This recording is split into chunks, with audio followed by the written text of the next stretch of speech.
Welcome to Manufacturing Tech Australia with Shane Williams and Paul Mason. Michael, thanks for being on the show. Shane, nice to meet you again.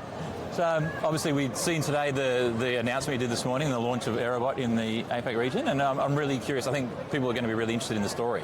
But if we just sort of wind back a bit and think about, I'd love to know what you guys are seeing in the market in terms of, is it constraints around space? What does it look like as the kind of the drivers that brought KNAPP to bring the Aerobot to market? That's a question that needs a bit of a longer time to answer. It is mainly because we, with our unique value proposition with the shuttle systems in different 1D and 2D solutions, we always conquered the high performance type of market, and we left the slower performance but still needs a lot of flexibility and storage locations type of solutions to others in the market. And I think that's also one of the few times where KNAPP came behind others. So shuttle solution, I don't know if you know it, but it was invented by KNAPP 20 years ago. But these cube storage solutions, that type of AMR storage solutions, the others were there first. So we had a lot of time to actually learn what should we change, what should we make better.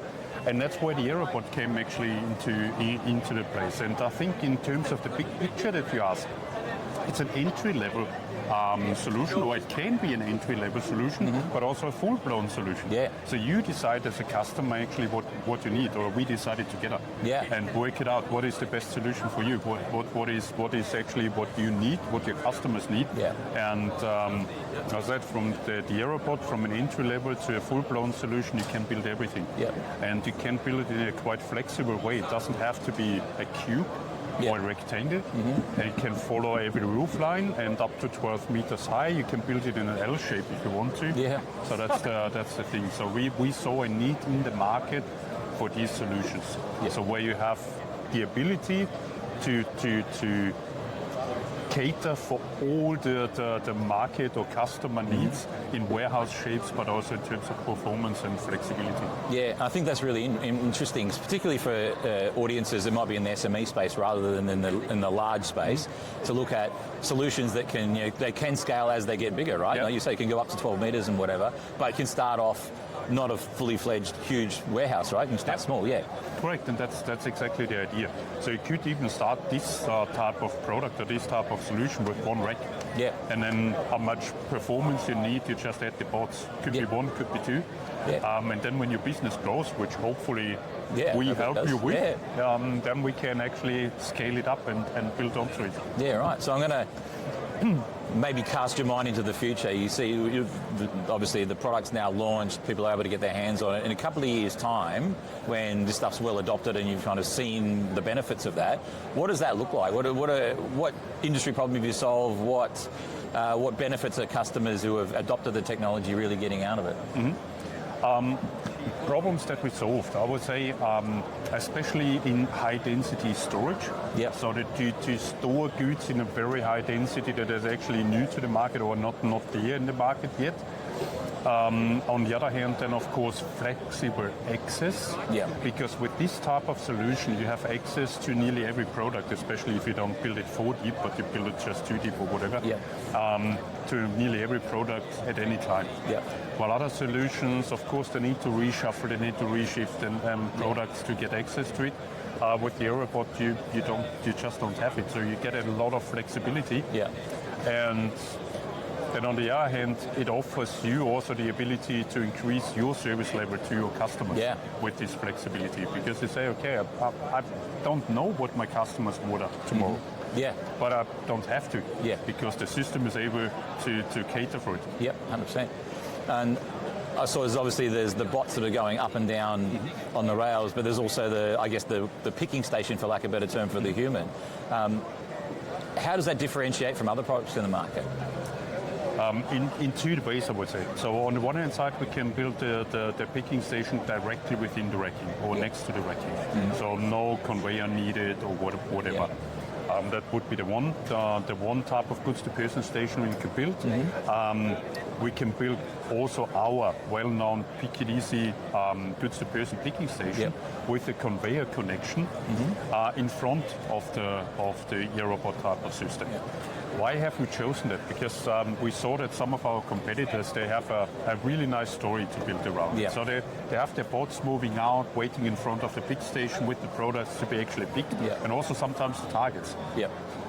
The only problem we see with that is that your most valuable asset is sitting in front of a pick station, doing nothing. 100%, And it's tens of thousands of euros that one of these robots costs.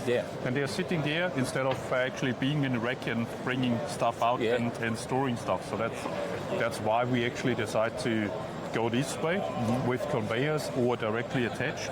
But you also can just add a conveyor in-feed and out-feed and then handle with the whole thing in a different area of the warehouse by transporting it with AMRs or whatever.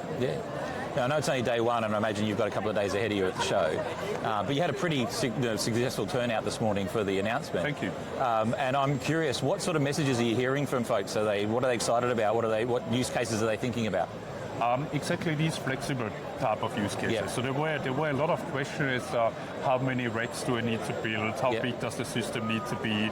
And as you said, for small and medium type of businesses, there were exactly these questions. So does that make sense for me? I can't tell you now, so I need to really look into the data and see what requirements we have. But especially, as I said, especially also for small and medium type of businesses, it absolutely makes sense. And because it's such a flexible solution, it fits to every industry. It could be production industry, it could be distribution centers. Even store automation could be done easily with that type of solution. And I mean, I think that's really interesting, the feedback that you get at an event like this, right, where people are asking the sorts of questions, giving you the use cases you might not have come across. There's going to be people listening and watching now who are going, oh, okay, well, I can kind of see what these guys are talking about, and we'll show the robot as well. But it's going to be that, how does it apply to me? What does that bring home? So I suppose there's going to be other folks who are out there who've gone, hey, I've tried this before, we screwed it up, whatever. What do you see as some of the mistakes people try when they try to adopt this sort of technology? You've talked about the one that's not being utilised properly, but what else do you see? I think in terms of things that I would tell my customers or your audience actually is do your research. There are so many solutions out there, and I don't say that KNAPP is the one solution provider. But what I say is try to partner up with a company that actually can supply you most of the things out of their own hands and do a bit of background research. Because what happens a lot, and what I saw in the past too, is companies emerging in the market, being there for 2-3 years with an awesome product. It's a really nice product, but it's just this one product. So if we need something else like the software editions, conveyors, sortation, whatever, or you will build onto it later on, you have to go to a different company. So that's the one thing. What it might not be here and be bought by another company is you don't have the experts anymore, and you're left alone. So do your research, look into the market, and I'm certainly not afraid of competition. Because I know our product will conquer the market, and our product can help our customers to achieve their goals. So I think research is one of the most critical things, and if you miss that and you just look into, I would say, costs and cost structure, it can be a very costly mistake. And when we see that time and time again, right, and there's like I go after the cheaper product because it feels like it meets my budget expectation or whatever, but the after-sales service is not there, or the company's not around long enough, or the parts are unavailable and that sort of stuff. So I can definitely see the value of a trusted partner and whatever, and someone who's got not just broader industry experience, but established presence as well. So I guess we talked about mistakes people make when they try and tackle this stuff. I guess the next question I really wanted to ask was, people want to get on the front foot and they want to make the first step. What's something practical they could do? You talked about research. Is there anything else you can think of? Anything else that I can think of? I would say actually, contact us and contact others. Yeah. What we have to have ready is certainly you have to have your ducks in a row. Yeah. So do a bit of research internally. Yeah. Get your data ready, get your master data ready, your order data, because that's the meat and bones we actually need to cater and build the solution exactly to your needs. So don't go blue-eyed. So there has to be also some science behind it. So data is crucial. Get your data ready, then approach us, and then we can work about it and work out the right solution for you. But also be brave enough to actually look into the future. So what are your expectations? Yeah. Where do you expect your growth to be? Yeah. And also which goals do you want to achieve? Yeah. So is it service levels that you want to increase, faster deliveries for your customers, higher accuracy? Yep. Very important, especially in e-commerce business. Because if you, I think we both know it, if you deliver twice the wrong product, they won't order a third time. They won't order a third time with this customer. So these are all different goals, and they also lead to different solutions. Yep. So think about it first, and then approach the companies out there, hopefully KNAPP. And we work together as a partner to find the right solution for you. Yeah, I think that's really important, thinking about not just the problem that's in front of your nose, but where's the business going, what capabilities are you going to need. Absolutely. You might not want to solve those problems today, but you want to make sure the solution that you're getting is leaning into that, right? Like, I call it leaving the cables hanging out of the back, right? You want to make sure you can get to that point, not I've solved today's problem and now I'm ready for the next one. Now I'm held back and I've got the wrong solution for the longer term. So the scalability and 100%. Flexibility is certainly very important. Yeah, and I can imagine there's going to be other competing products here from various regions that are not necessarily, they're one-trick ponies, right? They're not necessarily going to scale. Yeah. Correct. Yeah. Michael, as always, it's been amazing. Thanks for being on the show. Thank you very much. Thanks for the talk. Yeah, and good luck with the success of Aerobot. Yeah, thank you. Thanks for tuning in to Manufacturing Tech Australia with Shane and Paul, recorded on the traditional lands of the Bunurong and Wurundjeri people. For more information, jump on the manufacturingtech.au website. Remember to hit the follow button to join us again next time as we continue to explore the intersection of manufacturing and technology.